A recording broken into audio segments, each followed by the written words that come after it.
ॐ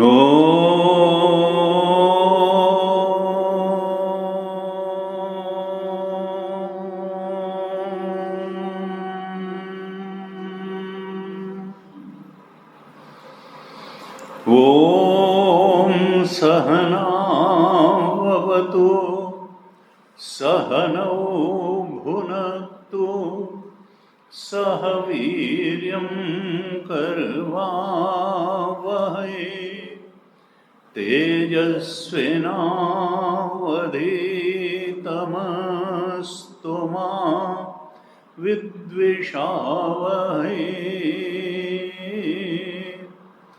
ॐ शान्ति शान्ति शान्तिः। सदाशिवसमारम्भां शङ्कराचार्यमध्यमाम् अस्मदाचार्यपर्यन्तां वन्दे गुरुपरम्पराम्।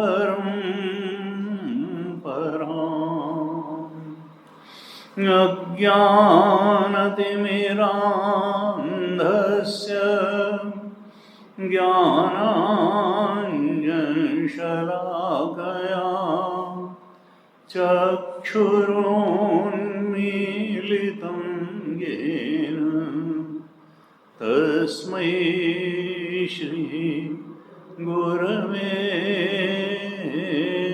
नमः। तस्मै श्री गुरवे नमः। प्रातः के सत्र में केनोपनिषद पर हम चर्चा कर रहे हैं। इसमें 4 खंड है। हमने प्रथम खंड पर चर्चा पूरी की, इसमें 8 मंत्र थे कुल। आज दूसरे खंड पे चर्चा करेंगे। उसके पहले जो शांति मंत्र है उसका पाठ कर लेते हैं और दूसरे खंड के 5 श्लोक हैं उनका भी पाठ करेंगे। तो पहले शांति मंत्र का पाठ करते हैं, आप दोहराइए। ॐ आप्यायन्तु ममाङ्गानि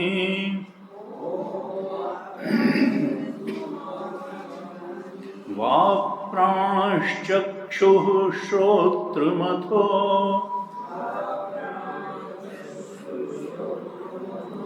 बलमिन्द्रियाणि च सर्वाणि सर्वं ब्रह्मोपनिषदम् माहं ब्रह्म निराकुर्याम् मा ब्रह्म निराकरोत् अनिराकरणम् अस्तु अनिराकरणं मे अस्तु।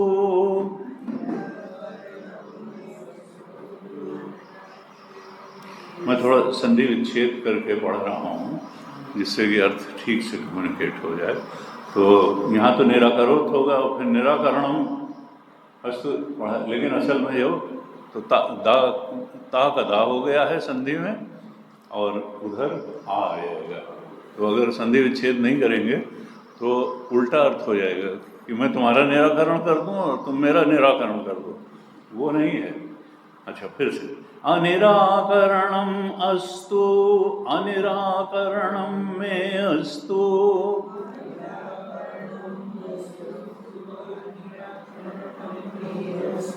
तदात्मनि निरते यौपनिषत्सु धर्माः ते मयि सन्तु ते मयि सन्तु। ॐ शान्तिः शान्तिः शान्तिः।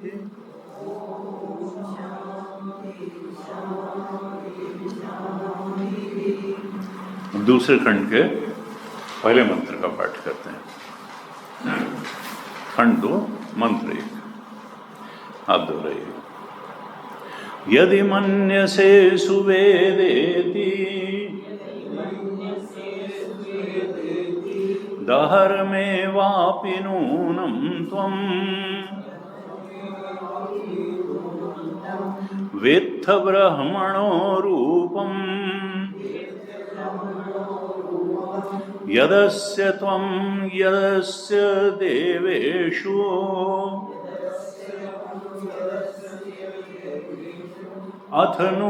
अथनु मीमांस्यमेव ते मन्ये विदितम्।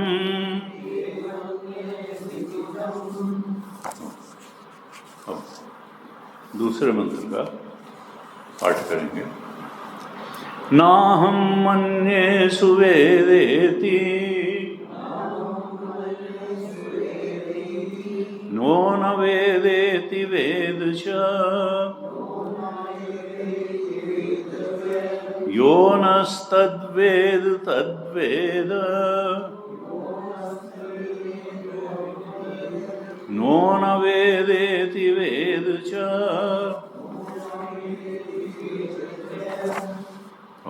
तीसरे मंत्र का पाठ करेंगे। यस्यामतं तस्य मतम् मतं यस्य न वेदसः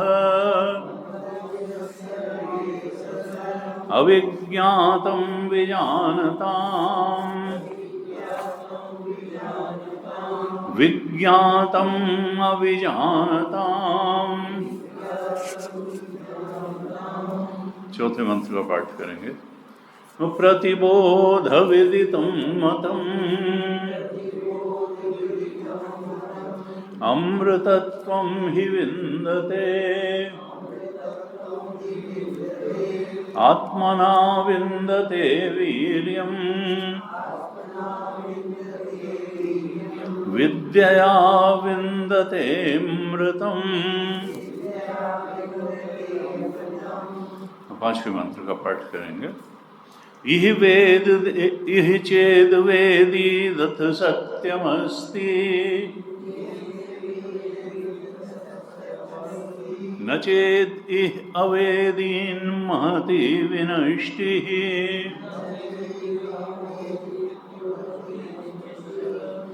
भूतेषु भूतेषु विचित्य धीराः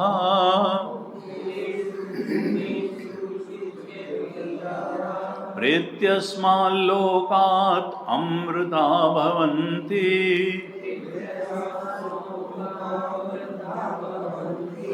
प्रेत्यस्माल्लोकात् अमृता भवन्ति।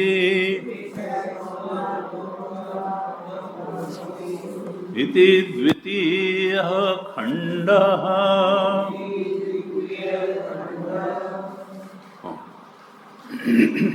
तो दूसरे खंड का पहला मंत्र है।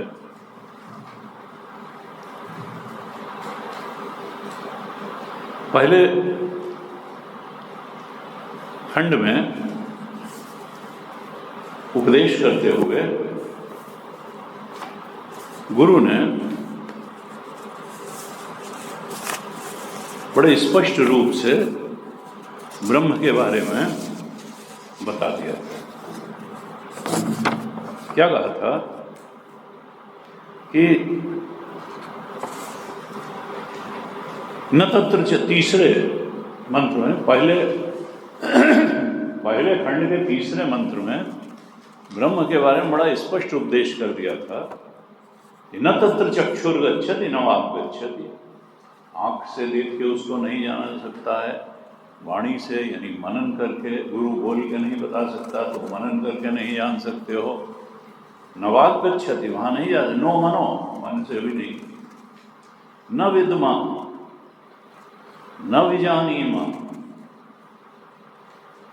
वो जितनी चीजें तुम हरी जानकारी में है उससे भी परे है, यानी कार्य को तो तुम जानते हो उससे भी परे है, और जो कुछ तुम नहीं जानते हो जो कारण है उससे भी परे है।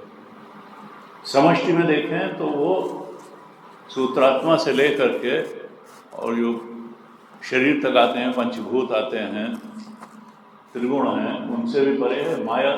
और माया जो है वो अविदित है। हमारे जीव के लिए अविद्या जो है वो कारण है। अविद्या कामना कर्म, यही तो चल रहा है चक्कर। क्योंकि आत्मस्वरूप को नहीं जानते हैं इसलिए अनात्म की कामना करते हैं और उसी को पाने के लिए कर्म करते हैं। तो भगवान शंकराचार्य ने कहा कि हम किस चक्कर में फंसे हैं, अविद्या, ये उनका बड़ा प्रिय है। अविद्या कामना, क्योंकि आत्मानंद का जो शाश्वत आनंद है उसका अज्ञान है, इसलिए हम वही उसको पाने की कामना करते हैं जहाँ हमें आनंद दिखता है, और उसको पाने के लिए फिर कर्म में करते हैं। तो कहा कि देखो, कार्य जगत में जो कुछ भी है वो उसके परे है, और जो कारण है व्यष्टि के धरातल पर जो अविद्या है, समष्टि के धरातल पर जो माया है, तो वो माया से भी परे है, अविद्या से भी परे है। वो विदित से भी परे है और वो अविदित से भी परे है। अथ कहा न विद्मो न विजान्य, चूंकि ये सब जानते नहीं हैं तो मैं नहीं जानता हूँ कि शिष्य को उसका उपदेश किस प्रकार से किया जाए। ऐसे जो है बता चुके हैं कि वो विदित से भी परे है और अविदित से भी परे है, यानी वो दोनों को अधिष्ठान है और दोनों को प्रकाशित करने वाला है। जो व्यक्त जगत है उसको भी, उसका भी अधिष्ठान और प्रकाशक है, और जो अव्यक्त जगत है यानी माया या विद्या, उसका भी अधिष्ठान और प्रकाशक। माया की अपनी कोई शक्ति नहीं। तत्वबोध में ही भगवान शंकराचार्य ब्रह्माश्रया माया, ब्रह्म की सत्ता से ही सत्तावान होकर के माया पूरा खेल कर रही है। चेतन की सत्ता से ही सत्तावान होकर के हमारे अंदर अविद्या, अविद्या का अधिष्ठान भी ज्ञान स्वरूप चेतन। ये बड़ी मजे की बात है, क्योंकि जब वही है ही है तो अविद्या जो है उसका अधिष्ठान क्या होगा?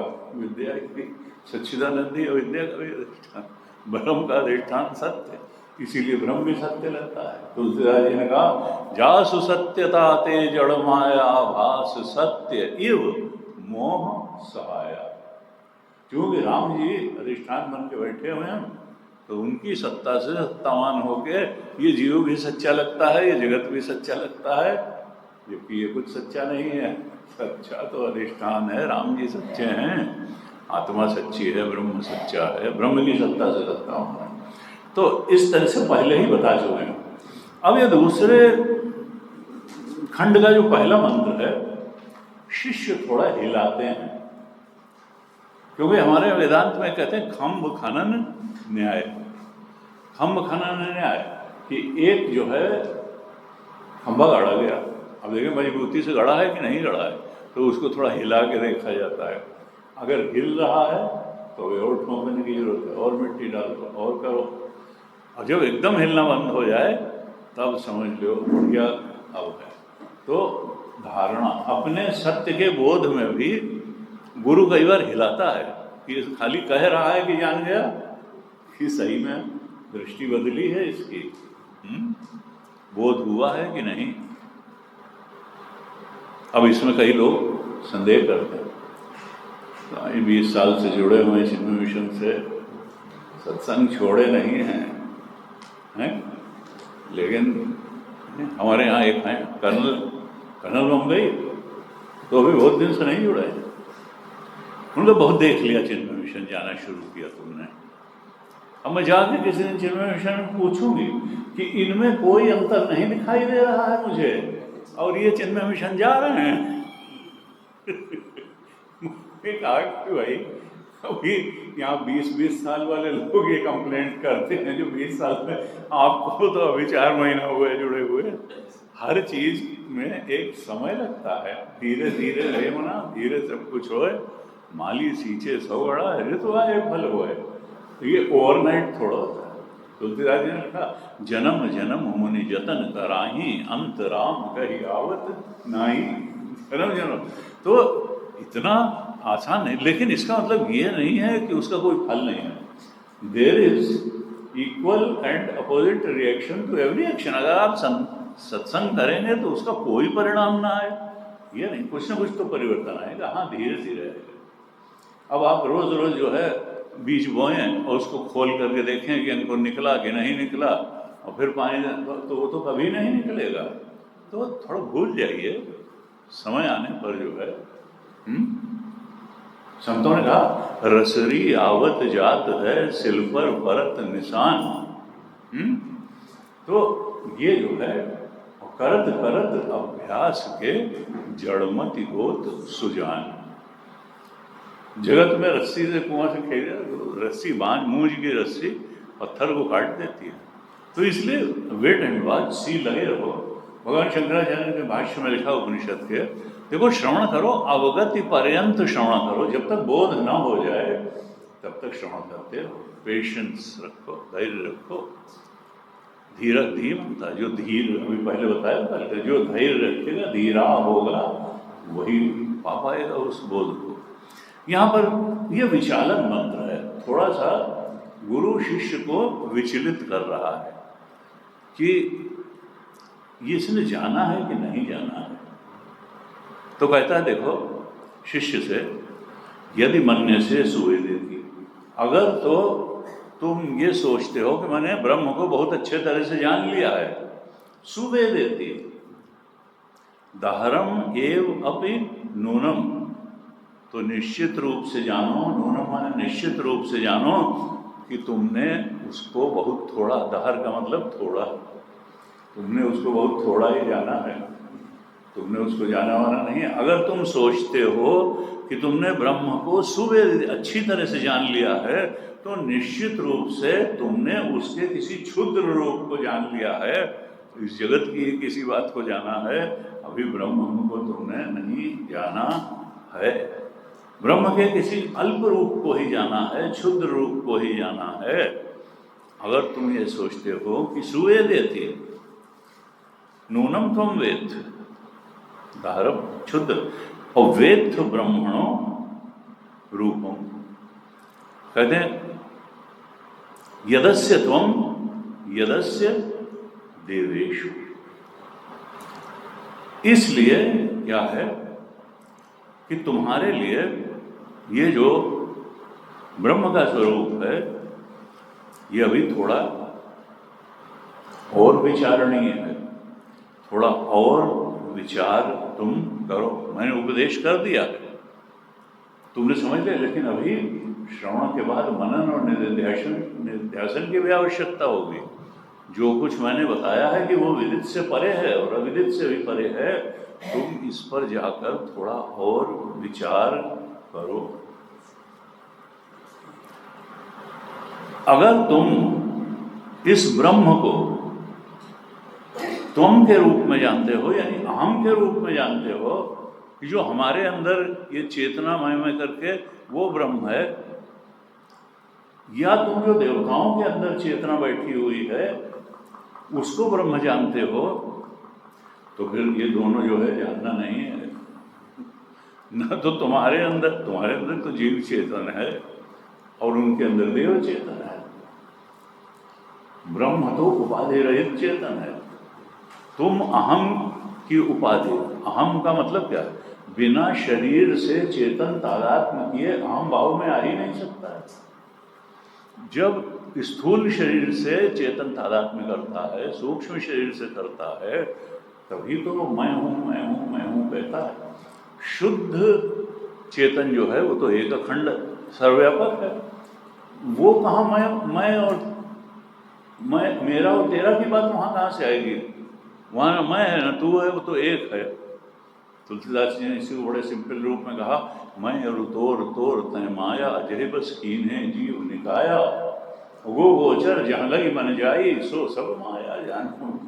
वो देवताओं में जो चेतन है या तुम्हारे अंदर, वो नहीं है ब्रह्म। वो तो सब सीमित चेतन है, परिच्छिन्न चेतन है। ब्रह्म जो है वो त्रिविध परिच्छेद शून्य चेतन है। न वो काल में सीमित है, न देश में सीमित है, न वस्तुओं में सीमित है। उस त्रिविध परिच्छेद शून्य चेतन को अहम रूप में अगर तुमने उस चेतन को जाना, तो भी तुमने अभी उसके क्षुद्र अल्प रूप को जाना। और देवताओं में जो चेतन है उस रूप में तुमने, तो भी तुमने अभी उसके क्षुद्र रूप को ही जाना, अभी उसके असली स्वरूप को नहीं जाना। अथ नु मीमांस्यम एव ते, कहते इसलिए हे शिष्य अभी तुमको और विचार की आवश्यकता है।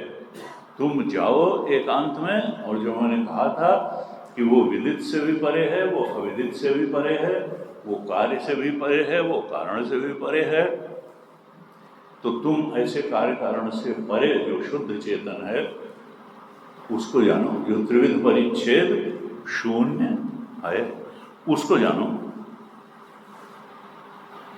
और उसके बाद में गुरु की आज्ञा मान करके शिष्य जाता है एकांत में, खूब मनन करता है गुरु के आदेश के अनुसार, और वहाँ जा करके फिर वो लौट करके जब आता है तो कहता हाँ मन्ये विदितम, अब मैं जानता हूँ कि मुझे ज्ञान है ब्रह्म के बारे में।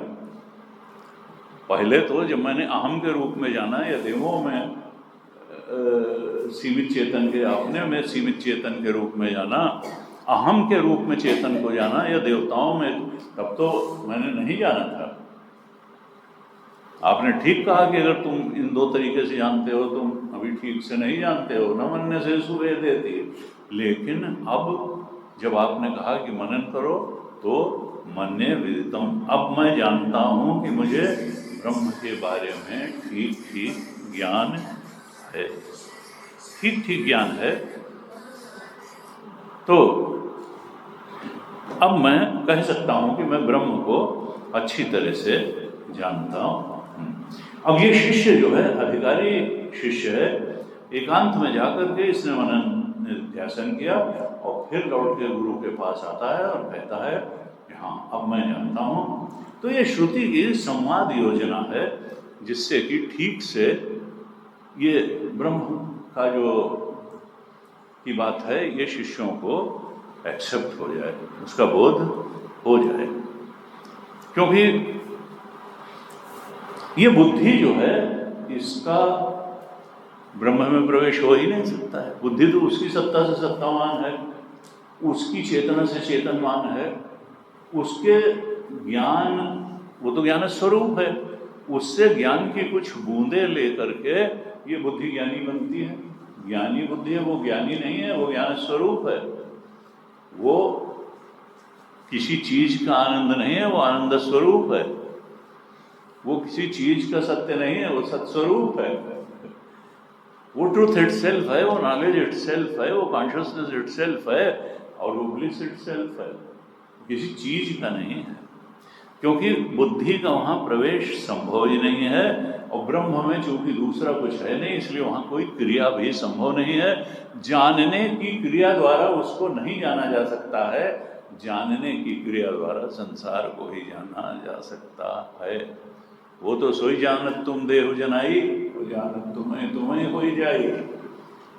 यमे वैश्व वृणुते, कठोपनिषद में कहा नायमात्मा प्रवचनेन लभ्य न मेधया न बहुना श्रुतेन।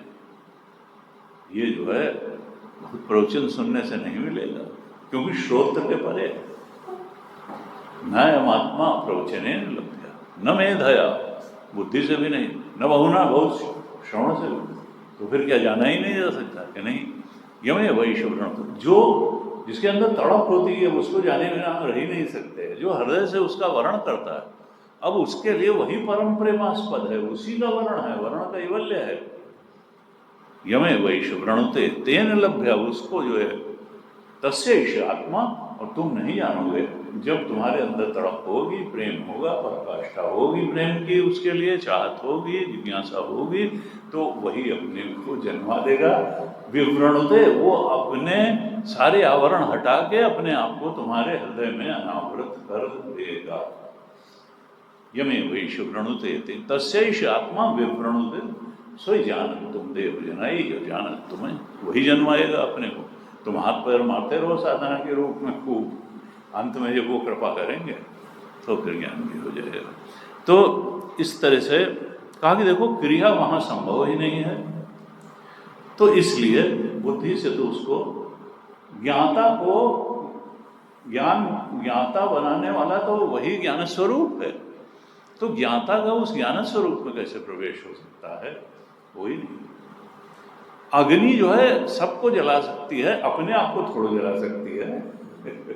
बुद्धि सब कुछ जान सकती है, अपना जो उसका जो अधिष्ठान है उसको नहीं जान सकती है, वो तो ज्ञान स्वरूप है।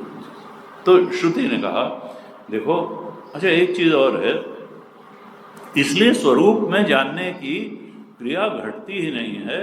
अब जो जानने की क्रिया नहीं घटती है तो ये कहना कि मैं अच्छी तरह से जानता हूँ और कम अच्छी, ये कोई बात ही नहीं उठती, क्योंकि जानने की क्रिया ये नहीं घट रही है, तो ज़्यादा अच्छा और कम अच्छा क्या जानना? ये तो जानेगा तो पूरा जानेगा, नहीं जानेगा नहीं जानेगा। ये वाक्य कभी नहीं घटेगा कि मैं अच्छी तरह से जानता हूँ। तो एक चीज़ और है, ये इसका सूत्र है, वेदांत में एक सूत्र है, संघातस्य परार्थत्वात्। जो संघात होता है वो संघात के लिए नहीं होता है, वो किसी संघात का प्रयोजन जो होता है वो संघात से इतर किसी के लिए होता है। जैसे आपने गाड़ी खरीदी, तो गाड़ी का प्रयोजन गाड़ी नहीं है, वो तो हैंडल है, बॉडी है, इंजन है, ब्रेक है, एक्सीलरेटर, बहुत सारी चीज़ों से, पार्ट्स से, पुर्जों से मिल करके गाड़ी बनी है। तो गाड़ी गाड़ी के लिए नहीं है, गाड़ी गाड़ी के ओनर के लिए है। वो तो संघात जो है वो किसी और के लिए उसका प्रयोजन है, जो ओनर है उसके लिए है गाड़ी। इसी तरह जो हमारा शरीर है, इसमें हार्ट भी है, किडनी भी है, स्प्लीन भी है, हाथ भी है, पैर भी है, आंखें भी हैं, ब्रेन भी है। ये संघात है, ये बहुत सारे अवयवों का गठजोड़ है। जो अवयवों का गठजोड़ होता है, संघात होता है, वो संघात के लिए नहीं होता है, वो किसी और के लिए होता है। तो ये किसके लिए है? ये तो संघात है। ये चेतन प्रयोजन हमेशा किसी और में होता है, और वो चेतन का ही प्रयोजन होता है, जड़ का कोई प्रयोजन। ये दीवाल का होना कोई दीवाल के लिए प्रयोजन थोड़ा है, ये तो सत्संग के लिए है, जो चेतन लोग हैं उनके लिए है। तो संघातस्य परार्थत्वात्, ये जो चाहे फिजिकल बॉडी है या सटल बॉडी भी जो है, जो मन 17 अवयवों से मिलकर बना है, मन, बुद्धि, चित्त, अहंकार या और भी कर्मेंद्रियां, ज्ञानेंद्रियां, वो भी संघात है। सूक्ष्म शरीर भी, और कारण शरीर में भी अनेक अनेक वासनाएं हैं, कोई एक चीज थोड़ा। तो ये सब किसके लिए है? जीव के लिए है, चेतन के लिए है। और बस ये है कि जीव चेतन जब इससे तादात्म्य कर लेता है तो भ्रमित हो जाता है, इसमें मैं बुद्धि कर लेता है और तब भटकना शुरू कर देता है। अगर तादात्म्य तोड़ दे इन तीनों से तो फिर वो ब्रह्म चेतन स्वरूप में हो जाएगा। तो ये एक है कि संघातस्य परार्थत्वात्, हम अपने शरीर को ही मैं बुद्धि मैं करके न बैठ जाएं, सूक्ष्म शरीर में ही मैं बुद्धि करके न बैठ जाएं, कारण शरीर में ही मैं बुद्धि, जो इसका भी अधिष्ठान और प्रकाशक चेतन है, शुद्ध चेतन है, और उसके टुकड़े ये नहीं कर सकते हैं। असल में स्वरूप तो वही है, संघातस्य परार्थत्वात्, उसके लिए ये है। ऐसे बताया पहले श्लोक में। अब कहते हैं दूसरे श्लोक में क्या कहते हैं, नाहं मन्ये सुवेदेति नो न वेदेति वेद च यो न तद्वेद तद्वेद नो न वेदेति वेद च। श्रुति माता कहती हैं इसमें कि ये जो है, जैसे वो विचालन वाक्य था कि विचलित करता है थोड़ा गुरु, कि तुम उसको जानते हो। उसने कह दिया सुवेदेति, मैं तो जानता हूँ। उसने कहा ना, अभी मनन करो, क्योंकि बुद्धि से अच्छी तरह या गैर अच्छी तरह जाना जाता है, आत्मा को इस तरह से नहीं। और फिर हो गया, उसने कहा हाँ। और अब क्या कहता है, हाँ मनन करने के बाद उसमें तो कह दिया था कि हाँ मैं जान गया हूँ। अब क्या जान गया है वो इसमें बता रहा है गुरु को। ना अहम मन्ये सुवेदेति। हाँ, अब मैं ये कहता हूँ कि मैं उसको बहुत अच्छी तरह से नहीं जानता हूँ। न अहम मन्ये सुवेदेति, मैं उस ब्रह्म तत्व को बहुत अच्छी तरह से नहीं जानता हूँ। ऐसी मेरी मान्यता अब नहीं है कि मैं उसको बहुत अच्छी तरह से जानता हूँ। अब मनन के बाद, निध्यासन के बाद मैं इस निष्कर्ष पर पहुँचा हूँ कि उस ब्रह्म को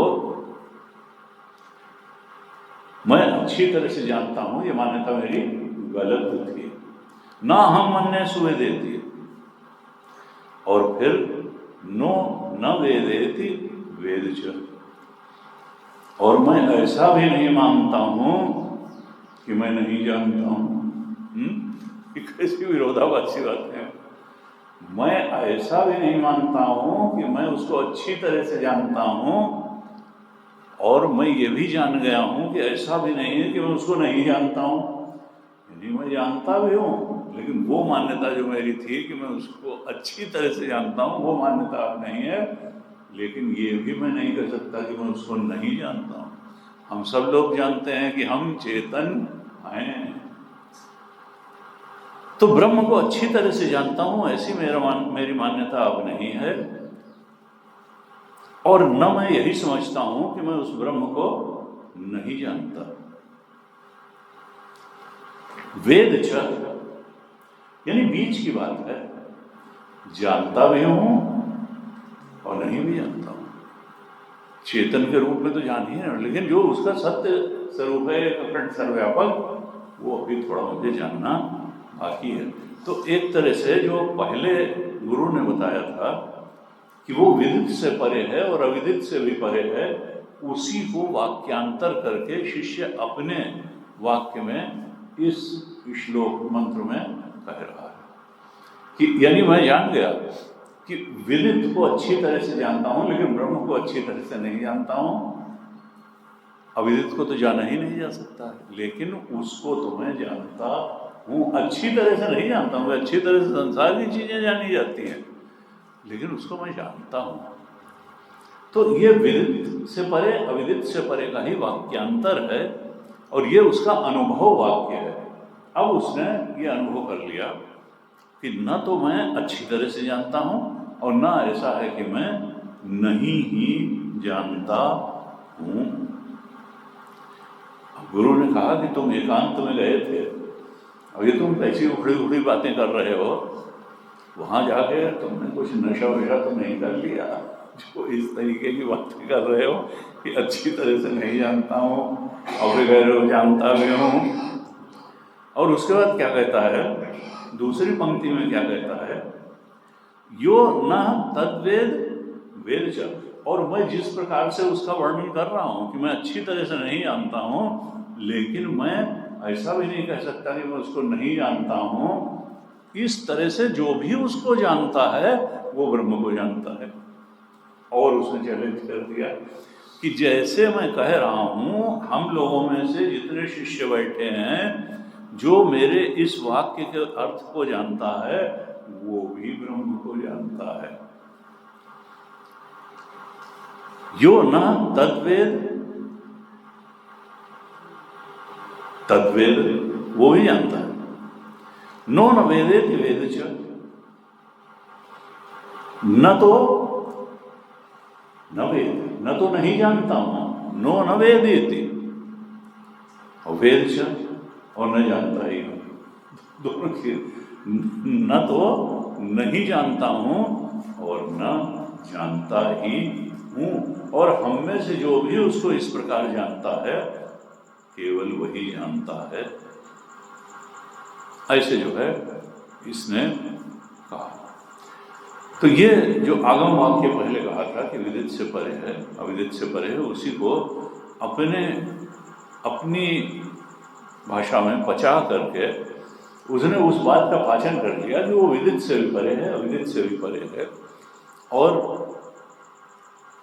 उसको मैं अंदर जानता हूँ, लेकिन अच्छी तरह से बुद्धि के माध्यम से नहीं जानता हूँ, न कारण के रूप में जानता हूँ, न कार्य के रूप में जानता हूँ, लेकिन जानता तो हूँ।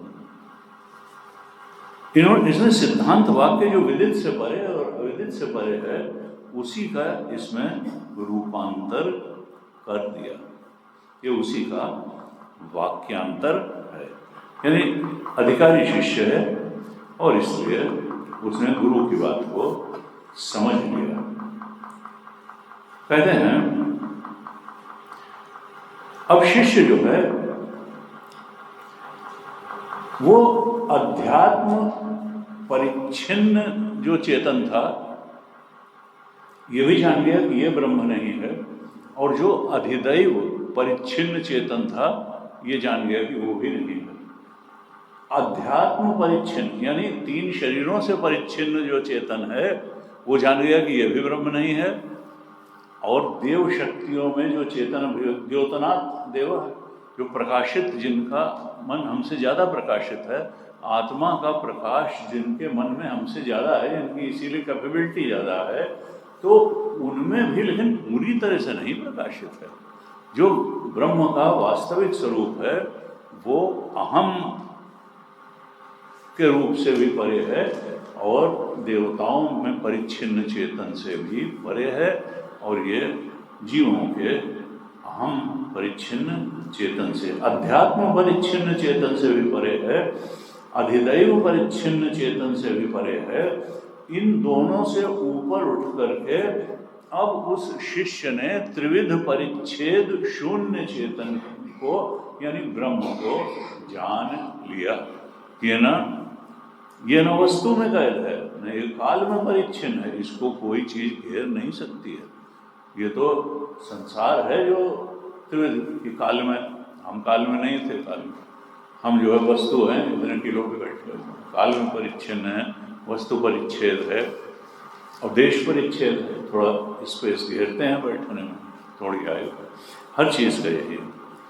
तो क्योंकि अपने और पराये का आधार जो है वो देह ही है, देह ही है अपने पराये का आधार। और देहाभिमान क्यों होता है?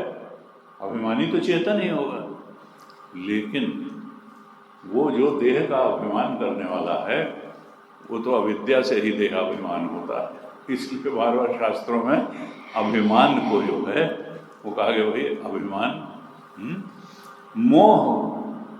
वहाँ गए हनुमान जी, कहा मोह मूल बहुसूल प्रद त्यागहु तम अभिमान। तो ये जो भजो राम रघुनायक कृपा सिंधु भगवान, ये तुम कहाँ चक्कर में पड़े हुए हो? उस सीता को कैद करके बैठे हो, ये ईश्वर देवता हाथ जोड़े खड़े हुए हैं ऐसे ना। ये जो अहंकार का तुम्हारा जो पसारा है पूरा, ये मोह के अविद्या के कारण है। ये बहुत चुभेगा, कांटे की तरह चुभेगा।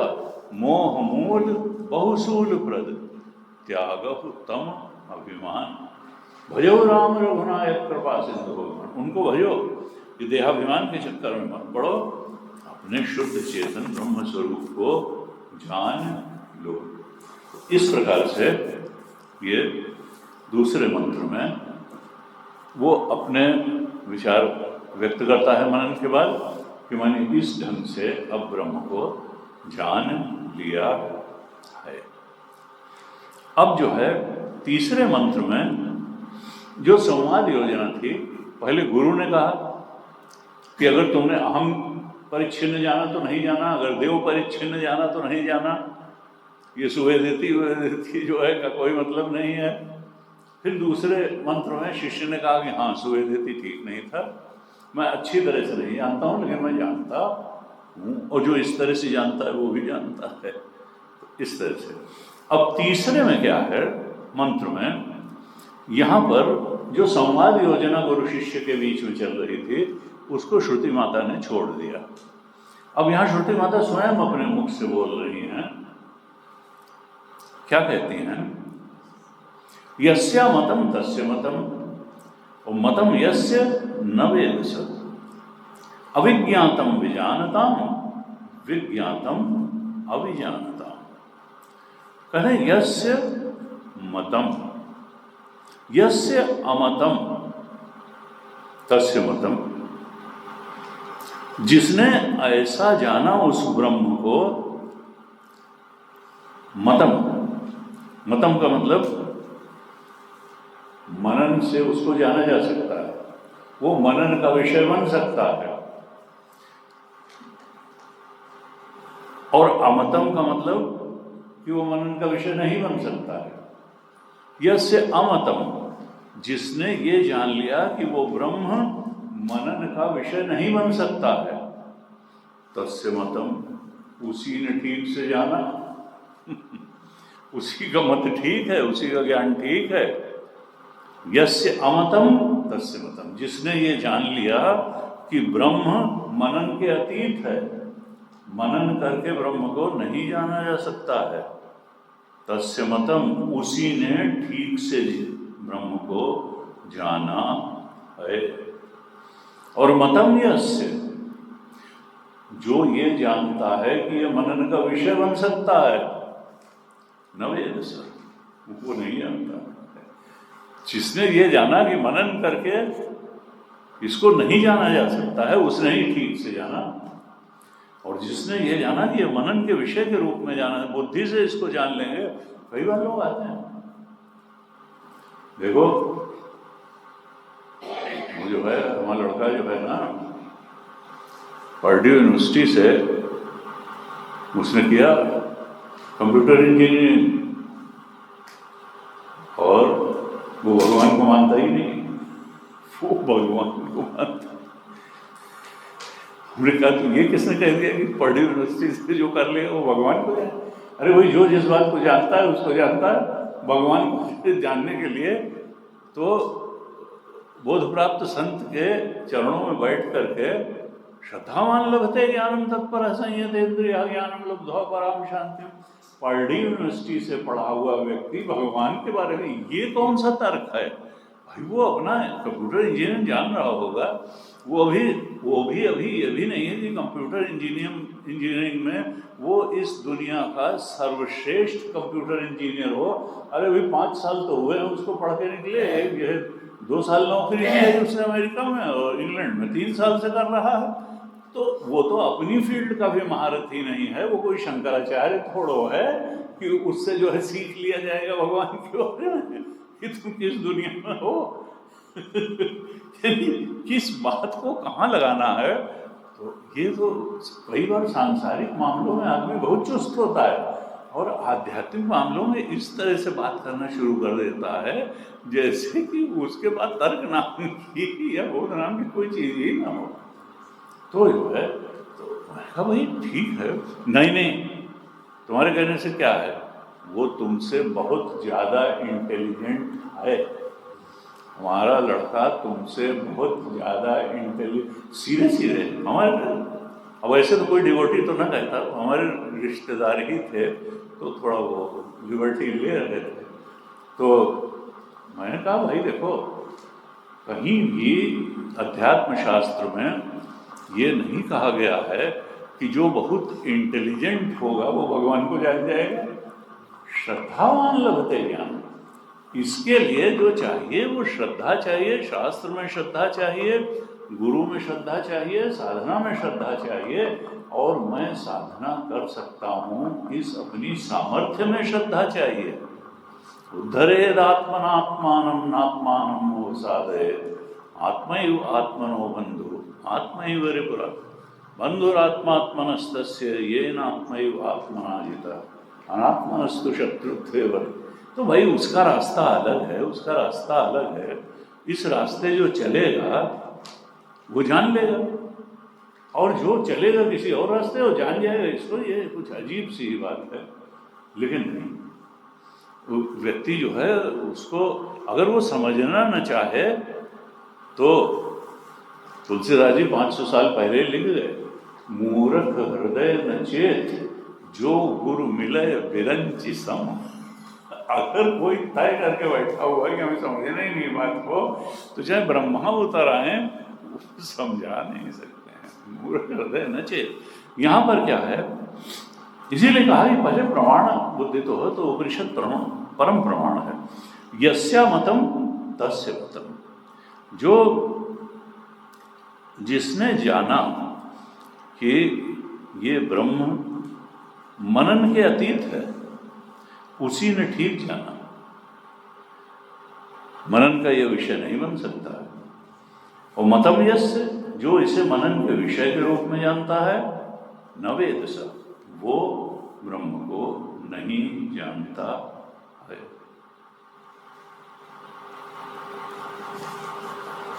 और मतम का मतलब क्या है कि मनन की निष्पत्ति। हम सोचते हैं हम बुद्धि से विचार करके जो निष्कर्ष निकालेंगे वो बिल्कुल ठीक, लेकिन बुद्धि तो डेटा के हिसाब से काम करती है, और डेटा कहाँ मिल पाएगा आपको?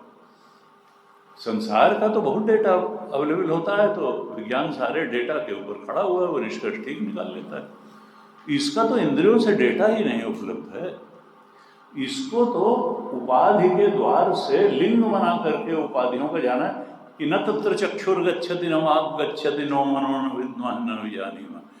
इसको तो इंद्रिय व्यापार, कर्ण व्यापार के लिंग से, जो कर्णों को सामर्थ्य देने वाला तत्व है, उसको कर्ण व्यापार को लिंग बना करके ही उसको सामर्थ्य देने वाले उसके अधिष्ठान और प्रकाशक तत्व जो हमारा ही आत्मा है, वहां तक पहुंचना पड़ेगा, अंदर जाना पड़ेगा, और कर्ण व्यापार को लिंग बना करके फिर नेति नेति नेति, जहां तक हम जानते हैं वहां तक नहीं।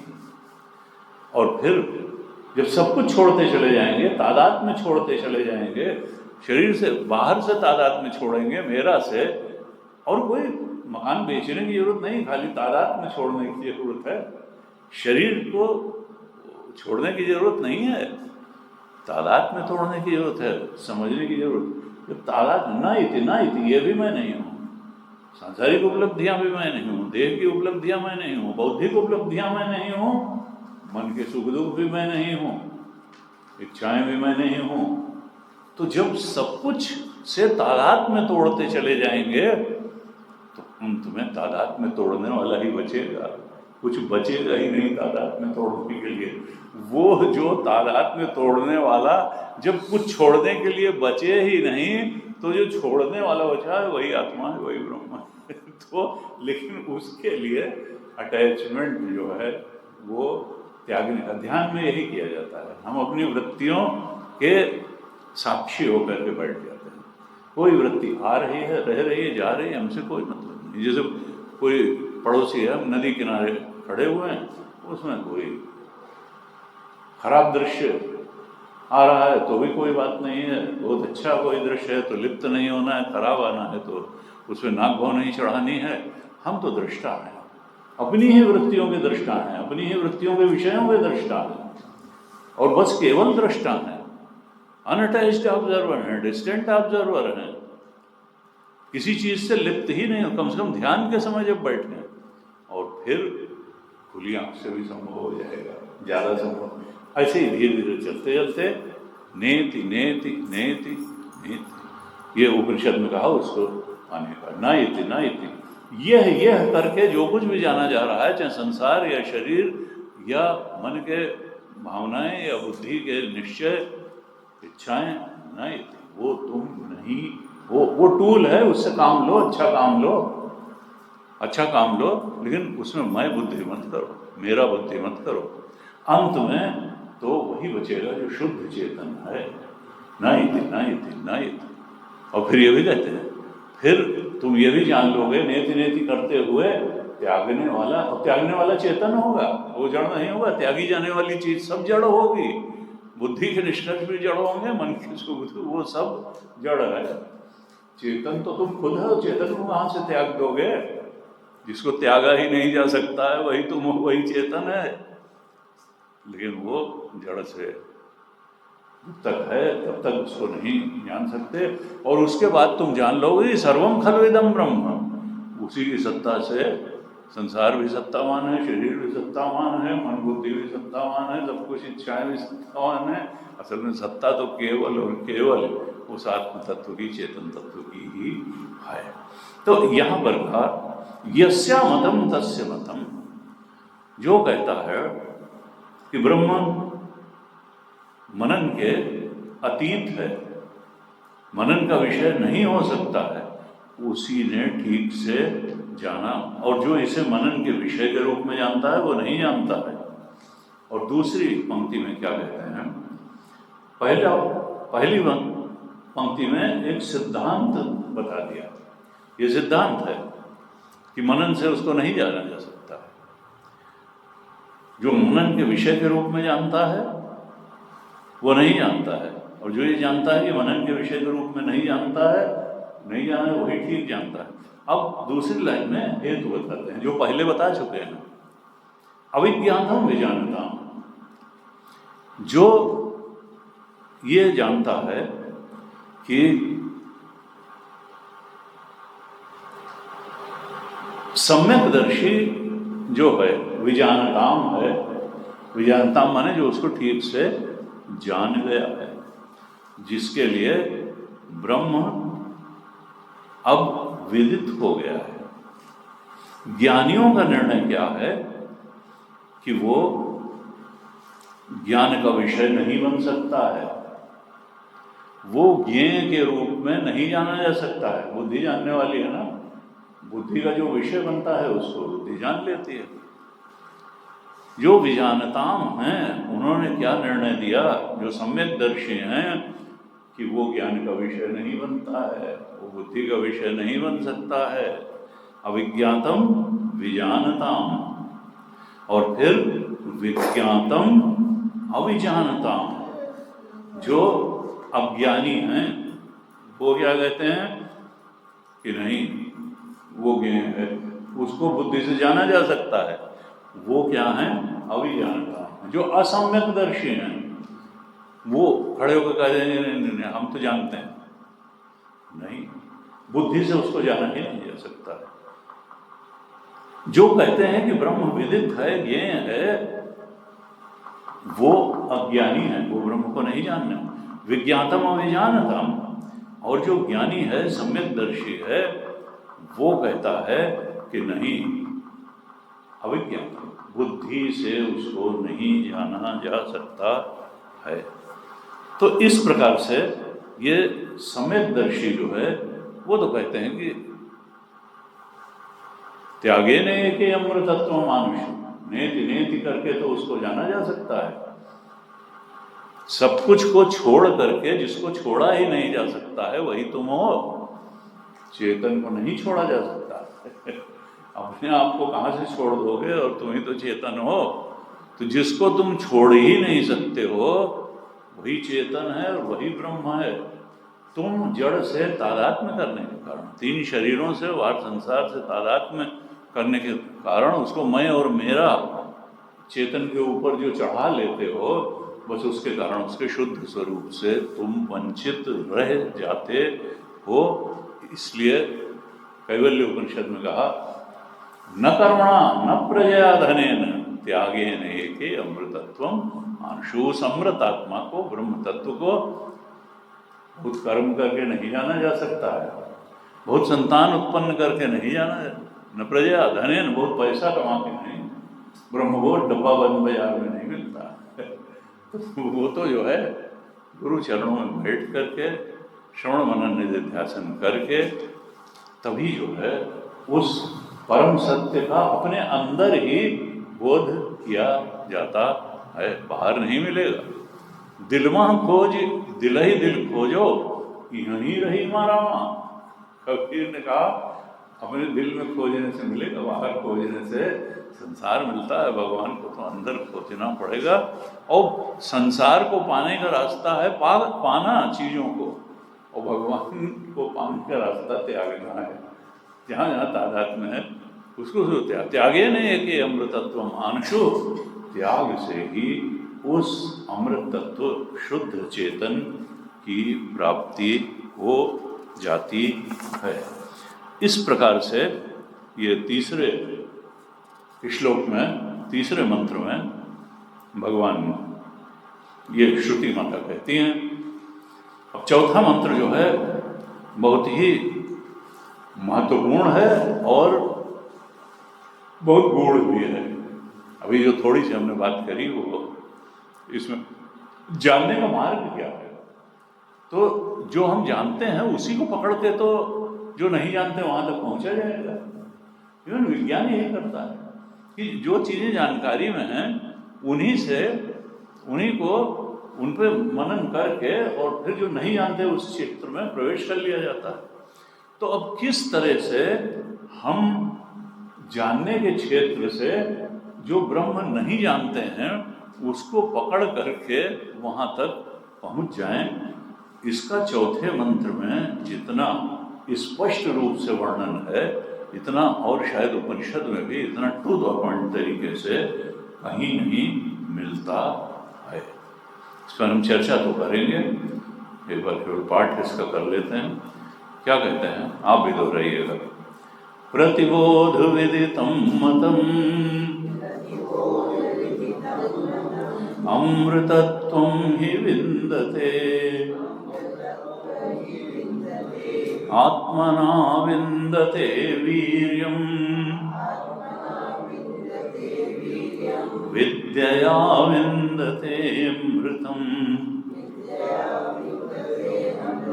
विद्यया विन्दते अमृतम्।